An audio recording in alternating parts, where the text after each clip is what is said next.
De votre fidélité à la une ce soir, match de barrage. Demain, c'est le choc RDC-Maroc au stade des Martyrs pour le Mondial Qatar 2022. Les entraîneurs des deux équipes ont donné des conférences de presse d'avant-match et pas d'inquiétude pour la sécurisation de la rencontre. La police nationale a pris des dispositions. Silvano Kasongo a réuni les grandes unités de la police à Kinshasa. Pas de billets, pas d'accès au stade des Martyrs. Et puis, Meshak Elia joue demain avec ses coéquipiers. Il est arrivé à Kinshasa aujourd'hui, très attendu pour le duel de demain entre les Léopards seniors de la RDC et les Lions de l'Atlas du Maroc. Un sac de maïs de 25 kilos à 18 000 francs congolais dans les cantines du service national, dans les camps militaires et camps policiers. Sur le marché, il est vendu à entre 45 000 francs et 90 000 francs congolais. C'est l'euphorie auprès des épouses des policiers et des militaires. Le pouvoir d'achat a été conservé. Voilà tout pour les titres. Encore une fois, bonsoir et merci de votre fidélité. Mini-sommet dans la cité balnéaire Aqaba en Jordanie. Aujourd'hui, le président de la République Félix Antoine Tshisekedi et d'autres dirigeants du monde sont des invités du roi jordanien. Ce pays du Moyen-Orient est actif au sein des troupes de la MONUSCO. Le président de la République, arrivé hier à Aqaba, accompagné de la première dame, a exprimé sa gratitude à Sa Majesté Abdullah II. C'est sous les coups de 17h45 que le président Félix-Antoine Tshisekedi a été reçu ce mercredi 23 mars au Palais Royal d'Aqaba par Sa Majesté Abdullah II, dans une bilatérale où il était accompagné de 3 de ses collaborateurs, dont le conseiller privé Fortuna Bisselele et son conseiller militaire, le général Kabamba. Les 2 personnalités ont exprimé chacune leur joie d'être face à face. En premier, le président de la République a remercié Sa Majesté Abdullah de l'avoir invité dans son royaume. Après avoir remercié le roi de Jordanie de l'appui de ses troupes dans les opérations de la MONUSCO visant à sécuriser l'Est de la RDC, Félix Tshisekedi a échangé avec son homologue sur des sujets d'intérêt commun relevant des divers domaines comme la sécurité, la coopération militaire, les infrastructures, l'agro-industrie, les énergies renouvelables et les mines, pour ne citer que ces secteurs. Dans un entretien qui a duré une trentaine de minutes, Sa Majesté le roi de Jordanie s'est dit très satisfait du nouveau départ entre les 2 pays dont les relations passaient autrefois par des intermédiaires. Abdullah II s'engage déjà à cette étape à parrainer des missions économiques des 2 pays en vue de renforcer leurs liens. Par ailleurs, les 2 hommes d'État se sont accordés pour régler des aspects juridiques de cette coopération bilatérale naissante par le biais de leurs gouvernements respectifs. D'ici là, c'est la ville d'Aqaba, une des stations balnéaires de la Jordanie, qui abrite du 23 au 24 mars une rencontre de haut niveau. Le souverain jordanien a convié à ce mini-sommet des invités de marque venant d'Afrique, outre le président Félix Tshisekedi de la RDC, Paul Kagame du Rwanda, Philippe Nyusi du Mozambique, ainsi que le Premier ministre tanzanien Kassim Majaliwa sont présents à Aqaba. Selon des sources proches du protocole royal, Aqaba sera au centre d'échanges bilatéraux entre ces différents leaders africains qui devraient en principe tabler sur l'économie, le commerce et la sécurité dans l'un de ces volets consacrés à la lutte contre le terrorisme international qui n'épargne plus le continent africain. Le président Tshisekedi est arrivé à Aqaba ce mercredi en début d'après-midi, accompagné de la très distinguée première dame en provenance de Dubaï, où il a participé à la journée consacrée à la RDC dans le cadre de l'Expo Dubaï 2020. En début de soirée, le programme prévoyait un dîner privé offert par le roi Abdullah en l'honneur du président de la République. Le contrôle parlementaire sera appliqué au cours de cette session au Sénat. La Chambre haute a adopté le projet de calendrier de la session de mars. Et sur la rencontre sportive de demain, la Chambre haute a exprimé tout son soutien à notre 11 national. Sandra Nianguitabou. C'est fait. La plénière du Sénat a adopté ce jeudi à l'unanimité après débat général et examen le projet du calendrier des matières à traiter pendant la session de mars. Ce calendrier comprend des nouvelles matières, des arriérés législatifs ainsi que plusieurs initiatives de contrôle parlementaire. Sur 109 sénateurs qui composent la Chambre haute du Parlement, 67 ont pris part à cette plénière et ont tous adopté ce canevas. Plénière tenue à la veille d'une grande rencontre de football qui opposera ce vendredi la RDC au Maroc dans le cadre du match des barrages des éliminatoires de la Coupe du Monde de la FIFA Qatar 2022. Le président du Sénat, Modeste Bahati Lukwebo, a appelé à la mobilisation de tous pour un soutien total aux léopards de la RDC. Nous voudrions, avant de nous lever, souhaiter plein succès, une victoire écrasante à notre équipe nationale de football, les Léopards.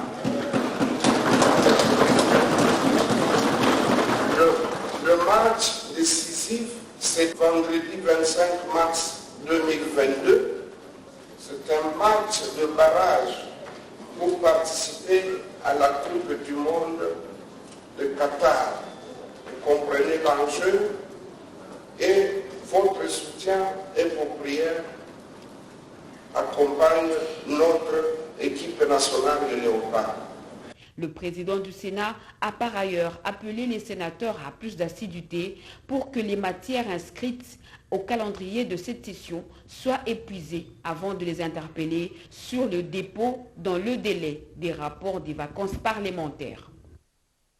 Comme annoncé, les entraîneurs des deux sélections qui vont s'affronter demain au Stade Martyrs autour de 16h ont tenu des conférences de presse d'avant-match. Je vous propose de les écouter pour plus de précisions.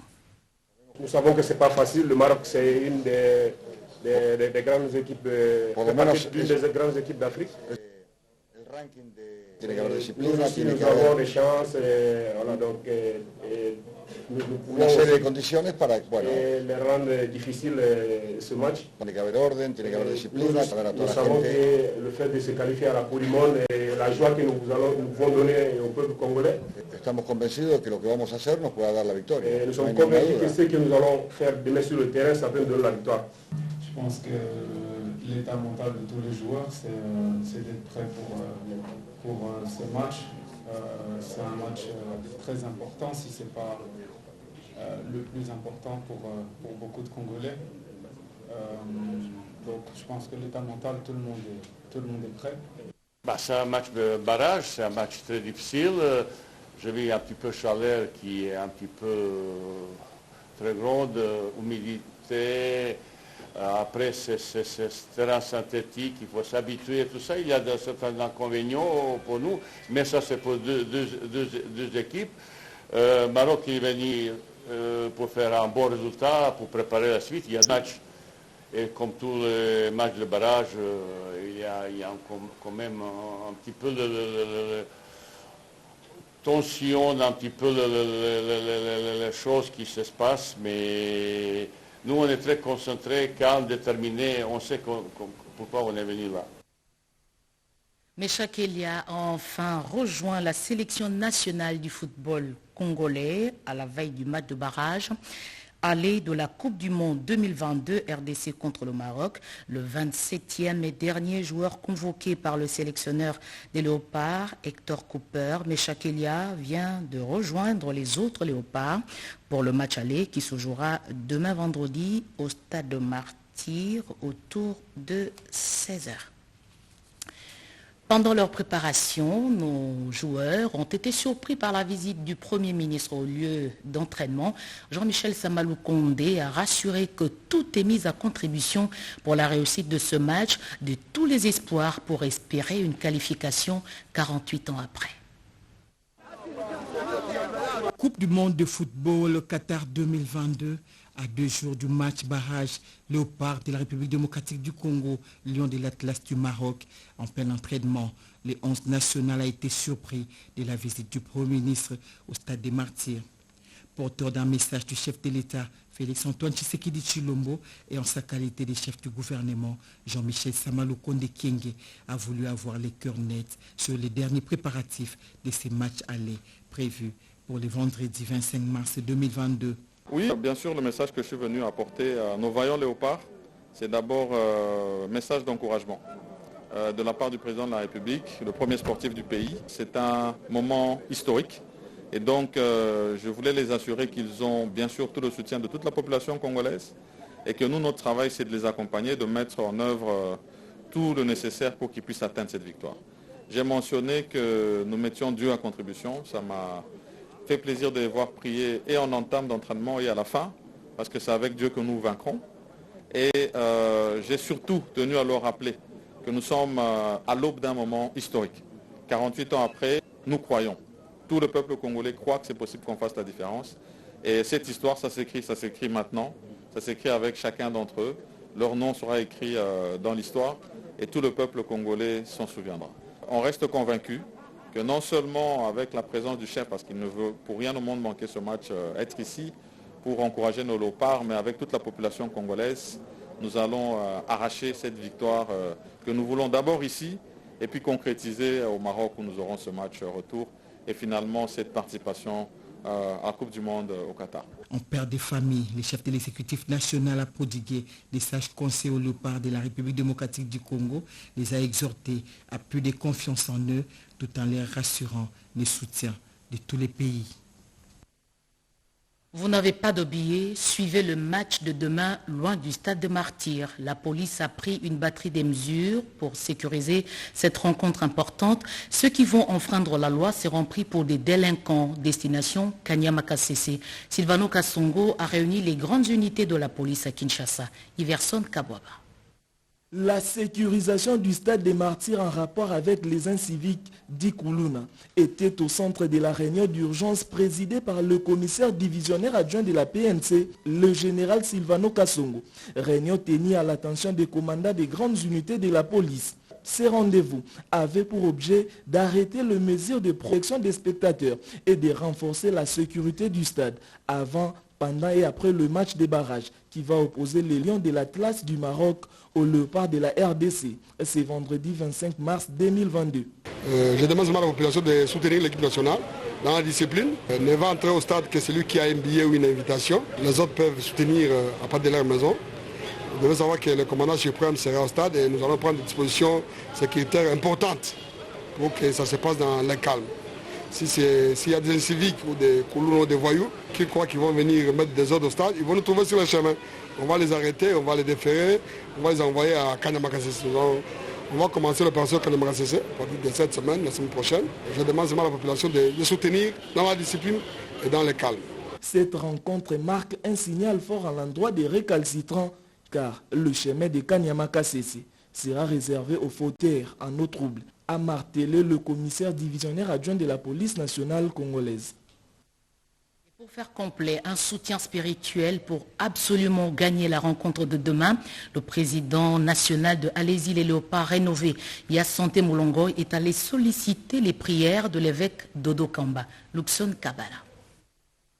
Animés par la volonté de vaincre, les léopards de la République démocratique du Congo sont rassurés de la qualification dans ce tour des barrages pour la poursuite de la compétition planétaire au Qatar. À ce titre, le mécène de la jeunesse et du sport congolais, Yassante Moulongo, est allé à la rencontre de l'homme de Dieu, l'archevêque général Dodo Kamba, qui accorde des bénédictions aux léopards. Question de soutien spirituel, encore de la prière pour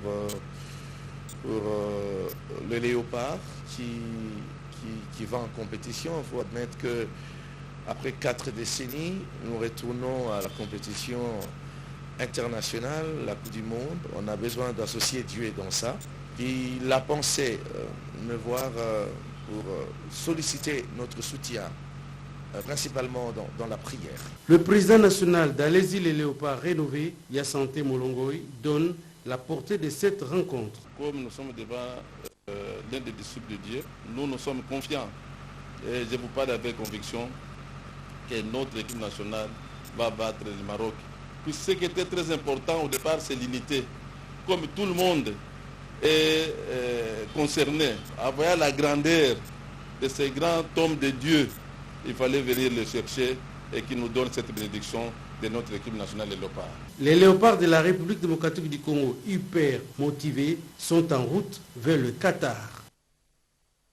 Insécurité dans la partie est du pays, les élus nationaux ont eu un échange sur cette question. Sylvie Mouembo. National suit de près la situation sécuritaire de la province du Nord Kivu depuis l'instauration de l'état de siège par le chef de l'État Félix-Antoine Tshisekedi Tshilombo le 3 mai 2021. Ils reconnaissent cependant les avancées sécuritaires depuis la mutualisation de forces entre l'armée congolaise et ougandaise contre les ADF. Il était impérieux pour nous de faire l'état des lieux, de nous parler, eux qui sont au quotidien à Goma, Nord Kivu, et nous qui sommes à Kinshasa, nous qui pouvons encore parler en plénière de l'Assemblée nationale. Et nous représentons le peuple. Et ce que nous disons, c'est ce que la population du Nord Kivu pense comme solution. Ça n'émane pas de nous-mêmes, mais plutôt c'est la volonté de la population du Nord Kivu. Autre chose, fin des activités organisées en marge de la Journée internationale de la francophonie à Kinshasa. La jeunesse était à l'honneur pour le 52e anniversaire de la langue française. La délégation générale à la francophonie a organisé une grande cérémonie de remise des prix aux lauréats du concours. Vital Pagabita. Paris gagné pour la délégation générale à la francophonie. Les activités marquant le 52e anniversaire de la francophonie ont permis de réfléchir sans complaisance sur l'avenir de la jeunesse, mais aussi sur les valeurs que véhicule la langue française, notre patrimoine commun. Prince Kangila, directeur général à la francophonie. Cette année, la délégation générale à la francophonie de la République démocratique du Congo, en collaboration avec le réseau national des professeurs de français, a organisé le concours de dictée française, d'orthographe et de littérature dans quelques écoles instituées de 5 provinces éducationnelles que compte la ville-province de Kinshasa. Cette cérémonie a été principalement marquée par des scénettes, des concours et sanctionnée par des brevets et la remise des prix aux lauréats, notamment de l'Institut Notre-Dame de Fatima, par le vice-premier ministre, ministre de l'Intérieur, Daniel Asselo, représentant personnel du Premier ministre, en présence du gouverneur de la ville de Kinshasa, Gentini Ngobila. Ce avant les mots de clôture du ministre de l'Intégration régionale et francophonie, Didier Mazenga Mukanzo. La République démocratique du Congo va abriter le 9e jeu de la francophonie de Kinshasa du 28 juillet au 6 août 2023, lesquels vont permettre aux jeunes francophones de partager par un rapprochement l'expérience dans les différents domaines et contribuer ainsi à la solidarité internationale. Ambassadeur, chef des missions diplomatiques, organisation internationale, directeur général intérimaire de la RTC, Belidé Bunga Robert, députés et sénateurs ont rehaussé de leur présence la fin des activités du mois de la francophonie en RDC. Un sac de maïs de 25 kilos se vend à 18 000 francs congolais dans les cantines du service national installé dans les camps militaires, mais aussi dans les camps policiers. Sur le marché, il s'obtient à 45 000 francs congolais, voire 90 000 francs congolais. C'est l'euphorie auprès des épouses des policiers. Joseph Oscar Balkaïch. La flambée des prix de farine de maïs sur le marché n'affecte pas les camps des policiers et militaires. Les différentes cantines de vente de produits issus du centre pilote de Kanyama-Kasese ainsi que celui de Lovo dans le Congo central tournent en plein régime. Soucieux du mieux-être des hommes en uniforme, FARDC et Police nationale congolaise, le commandant suprême, Félix-Antoine Tshisekedi Tshilombo, tient au bon fonctionnement de ces cantines installées dans les camps militaires et des policiers depuis le mois de septembre 2021. Les instructions claires et précises données sur le maintien du prix de 18 000 francs congolais par sac de farine de maïs de 25 kg, farine de meilleure qualité, sont de strictes applications, contrairement au prix des supermarchés qui se négocient aujourd'hui entre 45 et 90 000 francs congolais. Explosion de joie pour les militaires et leurs épouses, teintées d'un sentiment de gratitude à l'endroit du chef de l'État, Félix-Antoine Tshisekedi Tshilombo, pour cette initiative, comme c'est le cas ici au camp colonel Tchachi. Merci au président de la République, Félix-Antoine Tshisekedi Tshilombo. Tous nos hommages au commandant suprême. Nous achetons les sacs de farine de maïs à 18 000 francs congolais, mais ailleurs, c'est à 45 000 francs. Merci au chef de l'État et au commandant du service national. Ambiance des grands jours également pour les familles des militaires hébergés au camp Kokolo dans la commune de Lingwala qui s'approvisionnent sans encombre de cette denrée rare.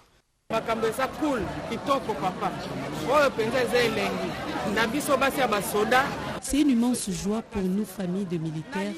Nos enfants mangent à satiété.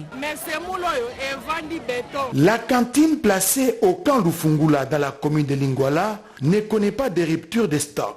Des camions Kamaz sont mis à contribution pour les ravitaillements au grand bonheur des bénéficiaires, les familles des policiers. Le vice-premier ministre, ministre de l'Intérieur, Daniel Asselo, informe les familles dont leurs membres ont été victimes dans l'accident survenu au pont Maïndombe la nuit du 16 au 17 mars 2022 que l'identification de 5 corps repêchés aura lieu le samedi 26 mars 2022 à partir de 10h à la morgue de l'hôpital du Cinquantenaire avec le concours du médecin légiste. Le vice-premier ministre présente au nom du gouvernement de la République ses condoléances les plus attristées aux membres des familles éprouvées à l'Assemblée provinciale et à toute la province du Kwilu. Pour le cabinet du vice-premier ministre, ministre de l'Intérieur, Maître Thomas Chidibi, directeur de cabinet adjoint. L'eau potable ne couvre que 33% des populations RDC. La question est revenue sur la table à l'occasion de la célébration de la Journée internationale de l'eau. Les améliorations sont attendues dans le cadre du programme de développement des 145 territoires. Emmanuela Commissaire Moukatoum. L'accès à l'eau potable est l'un des piliers des 17 objectifs de développement durable institués par les Nations Unies pour lutter contre l'extrême pauvreté de la population mondiale d'ici 2030. La République démocratique du Congo, qui a pourtant adhéré aux ODD, a seulement 33% de la population approvisionnée en eau potable. La célébration de la 29e édition de la Journée mondiale de l'eau était une opportunité au ministère du Développement rural en partenariat avec l'Association des usagers des réseaux d'eau potable à Surep de plaider pour la fourniture de l'eau potable dans toutes les provinces. C'est vrai, l'eau c'est la vie. C'est vrai aussi que l'eau c'est un danger si l'eau n'est pas potable. Et nous nous sommes investis, nous autres, à faire en sorte que avec les moyens que nous recevons des bailleurs de fonds et du gouvernement congolais, de pouvoir mettre en place une gestion de ces infrastructures de fourniture d'eau destinée à la population. Le représentant du ministre du Développement rural a salué l'initiative de la SUREP qui assure la formation sur la gestion de l'eau de forage 10 ans durant. Il a émis le vœu de voir la mise en œuvre du programme des 145 territoires placer l'accès à l'eau potable dans le milieu rural comme priorité de priorité. Cette matinée de sensibilisation de membres de la SUREP s'inscrit dans le cadre de la Journée mondiale de l'eau. Comment sont utilisés les fonds affectés aux infrastructures dans le Grand Équateur? Alexis Guissaro est sur le terrain. Première étape parcourue par le ministre d'État aux infrastructures, Bouende, Eurydice Kitutu. Pour cette deuxième étape de sa tournée dans l'espace Grand Équateur, le ministre d'État des infrastructures et travaux publics définit le sens de sa mission. Nous sommes ici pour nous assurer de la matérialisation de la vision du chef de l'État. Et donc nous sommes venus ici voir les financements qui sont alloués à cette province, la province de la Chuapa. Comment est-ce que ces financements sont utilisés? Après l'aéroport, direction gouvernorat de province, où le gouverneur Pancras Bongonkoy a présenté à son hôte les difficultés de sa province. Ensuite, s'en est suivi l'inspection de la route nationale numéro 8, tronçon Bouende-Wema. Sur ce tronçon, Alexis Guissaro s'est rendu compte de la fin des travaux du pont Lomame construit par l'Office de route sous financement du FONER. La finalisation de cet ouvrage est un ouf de soulagement pour les habitants de ce coin. Les principales artères de la ville ont également attiré l'attention du ministre d'État Alexis Guissaro. Nous avons pu constater qu'effectivement la route est praticable jusqu'au pont Lomame et à partir de là, On a amorcé déjà les travaux pour continuer vers Wema, pour effectivement rendre praticables les quelques soixantaines de kilomètres qui restent jusqu'au chef-lieu du territoire de Boendé. Pour résoudre certaines difficultés, il faut doter les structures des infrastructures et travaux publics des matériels suffisants. En fin d'après-midi, la délégation du ministre d'État est arrivée à Guémena, au sud d'Ubangui, où la population attend beaucoup en termes des infrastructures pour son développement. Parcours d'un pilote de chasse. Il s'agit d'un ouvrage témoignage d'un rescapé d'un crash. Il fait partie de nos unités de forces aériennes. Un livre d'expérience personnelle raconté par Jean-Robert Yolo Imbenga. Le livre a été porté sur le fonds baptismaux par Gilbert Kabanda, ministre d'État à la Défense, Jojo Ntibou. Une première dans l'histoire de la force aérienne de la République démocratique du Congo. Il s'agit de la publication d'un livre intitulé « Parcours d'un pilote de chasse » dont l'auteur c'est le major pilote Yobenga Jean-Robert. Se trace le parcours miraculé et exceptionnel d'un officier supérieur de chasse au sein de la force aérienne de la RDC au regard des missions accomplies au combat pendant des différentes guerres. Il est sorti miraculeusement vivant lors du crash de son avion pendant la guerre d'agression du Congo. Tout a commencé par le mot du ministre de la Défense nationale, le docteur Gilbert Kabanda Kourenga, qui a félicité les récipiendaires pour avoir laissé des traces à la génération future dans le domaine de l'aviation militaire congolaise. S'en est suivi le mot du récipiendaire, Jean-Robert Yolo Imbenga, qui a rendu un vibrant hommage au président de la République, Félix Antoine Tshisekedi Tshilombo, qui ne ménage aucun effort pour l'amélioration des conditions de vie des hommes en uniforme. Avant de prier l'assistance, a observé une minute de silence en mémoire des officiers qui sont tombés armes à la main et plus spécifiquement ceux de la force aérienne. Juste après, Gilbert Kabanda a procédé au vernissage du livre en ces termes. Parcours d'un pilote de chasse. Je vous souhaite une bonne pénétration et une bonne conservation dans la bibliothèque. Sur place, le patron de l'outil de défense a acheté quelques exemplaires de cet ouvrage dédicacé par l'auteur, avant le témoignage de quelques personnalités présentes dans la salle. Électrification rurale en RDC, un accord a été signé entre une firme américaine et l'Agence nationale de l'électrification et services énergétiques en milieu rural et périurbain ANSER.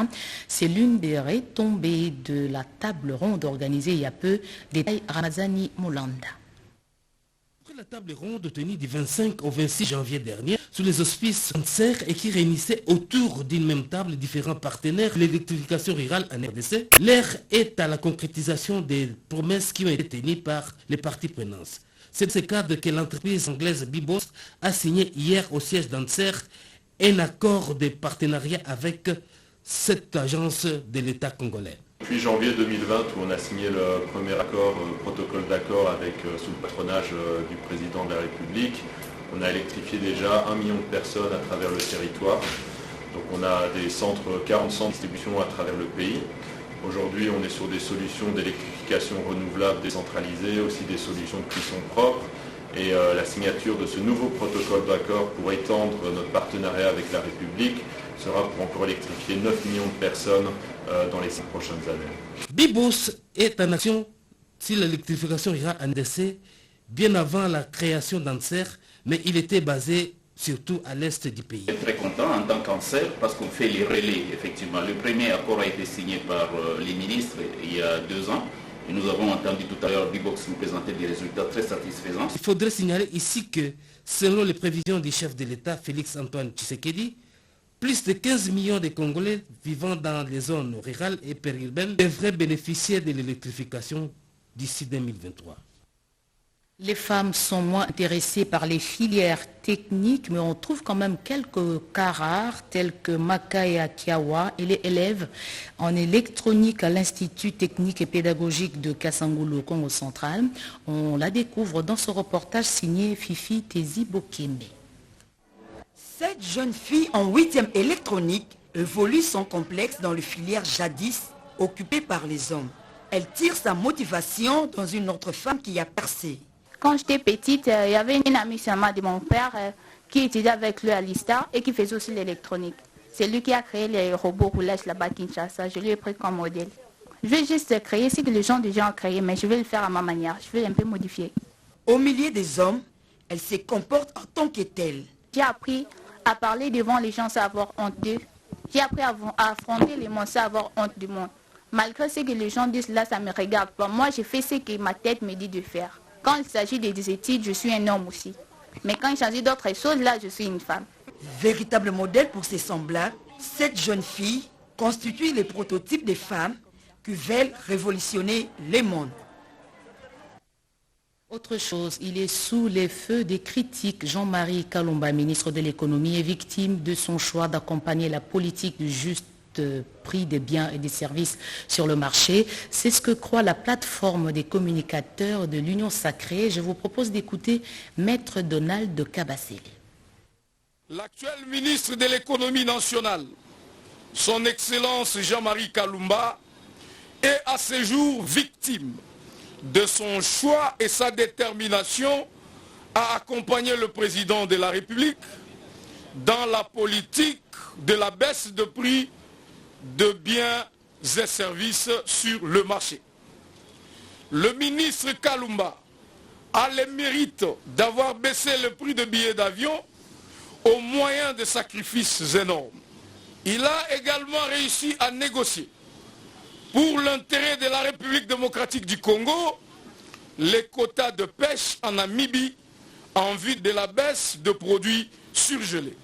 Et certains opérateurs économiques véreux et mafieux tirent des dividendes en termes de millions de dollars en profitant du désordre qui régnait dans la fixation de prix des produits et services sur le marché pour empêcher le ministère à faire ses prouesses. Les efforts de redressement apportés par le ministre dans ces secteurs inquiètent le même société blacklistée par les trésors américains qui opèrent et en République démocratique du Congo et en Namibie dans le seul but de saper toutes les initiatives du président de la République dans ces secteurs vitaux. Le monde a célébré aujourd'hui, 24 mars, la journée internationale de lutte contre la tuberculose. Thème choisi, investissons pour en finir avec cette maladie, sauvons des vies. Les activités officielles ont eu lieu à Kikwit. C'est une dépêche de Constance Mananga. Et puis, cet avis officiel de recrutement de nouveaux magistrats civils et militaires, le président du Conseil supérieur de la magistrature porte à la connaissance du public que les dossiers des candidats au poste de substitut du procureur de la République et substitut de l'auditeur militaire de garnison seront reçus du 23 mars au 30 avril 2022 à Kinshasa au secrétariat permanent du Conseil supérieur de la magistrature au 7e niveau de l'immeuble Likasi, quartier royal, commune de la Gombe.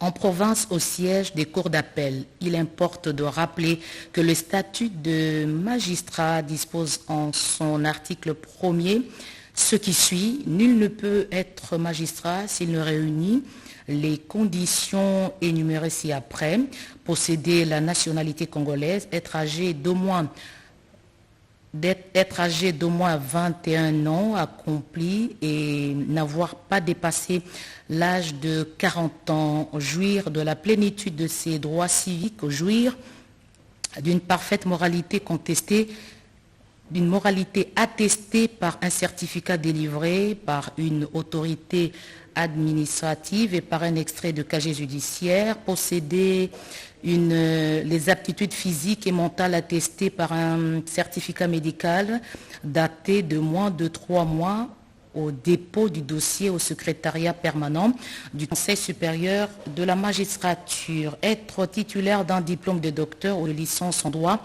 délivré par une université nationale publique ou privée, légalement agréée, ou d'un diplôme livré par une université étrangère déclarée équivalent conformément à la législation congolaise sur l'équivalence des diplômes s'il s'agit d'une personne mariée, produire un extrait d'acte de mariage. Ainsi, le dossier à déposer doit contenir les pièces suivantes. Une lettre de motivation adressée au président du Conseil supérieur de la magistrature, une photocopie du diplôme ou d'une attestation tenant lieu de diplôme de docteur ou de licencié en droit délivré par une université nationale, public ou privé légalement agréé, ou d'un diplôme délivré par une université étrangère déclarée équivalente conformément à la législation congolaise sur l'équivalence des diplômes, un certificat national, un extrait de casier judiciaire en cours de validité, un certificat de bonne vie et mœurs, une attestation de naissance, un certificat d'aptitude physique et mentale daté de moins de 3 mois, le CV, 2 photos, passeport. Notez bien, les dossiers réceptionnés avant le présent avis d'appel, la candidature seront considérées comme ayant été déposées dans le délai fixé ci-dessus. Ne seront retenus à l'issue du concours que les candidats ayant obtenu les points au-dessus de la moyenne requise et classés en ordre utile eu égard au nombre de postes à pourvoir. Aucun frais n'est prévu et aucune somme d'argent n'est exigée pour le dépôt du dossier et pour la participation au concours. Les lieux et dates du concours seront communiqués ultérieurement. C'est signé le secrétaire permanent du Conseil supérieur de la magistrature, Bivengete Bingasolo Jean, général-major, premier avocat des forces armées. On termine par cette déclaration politique qui nous vient de Kalemi. Nous, parti politique, membres de l'Union sacrée au Tanganyika, avons appris avec satisfaction le résultat du primaire organisé à Kinshasa afin d'élire un candidat comme ticket de l'Union sacrée aux élections de gouverneurs et vice-gouverneurs. Nous nous sommes réjouis de constater qu'après le vote secret inclusif, dont a connu la participation de tous les 25 députés provinciaux composant notre Assemblée provinciale, la candidature de Mme Ngungwa Mwayuma Julie, la population du Tanganyika que nous représentons, soutient à 100% le chef de l'État, son Excellence M. Félix Antoine Tshisekedi Tshilombo, président de la République, à travers sa vision inclusive, l'Union sacrée de la nation. La déclaration faite par quelques députés provinciaux est un acharnement contre le parti présidentiel, UDPS et son allié potentiel AFDCA. Le Tanganyika a besoin de l'unité, de la paix et de son développement. L'heure n'est plus à la promotion des intérêts égoïstes. Le parti politique, membre de l'Union sacrée au Tanganyika, qualifie d'une simple distraction la déclaration faite à Kinshasa par quelques députés qui veulent induire en erreur les autorités de l'Union sacrée de la nation et disons non à cette démarche dilatoire. Nous déclarons et demandons à la haute hiérarchie la considération et l'entérinement de la candidature féminine qui a obtenu la majorité au vote sondage en ce mois de mars, mois dédié à la femme. Nous sollicitons humblement l'implication individuelle de son Excellence, Monsieur le Président de la République, garant de l'état des droits, pour que la volonté du peuple soit investie. Voilà, c'est la fin de ce journal, Madame, Monsieur. Merci de l'avoir suivi à travers le monde. Retrouvez à 23h Malumbela.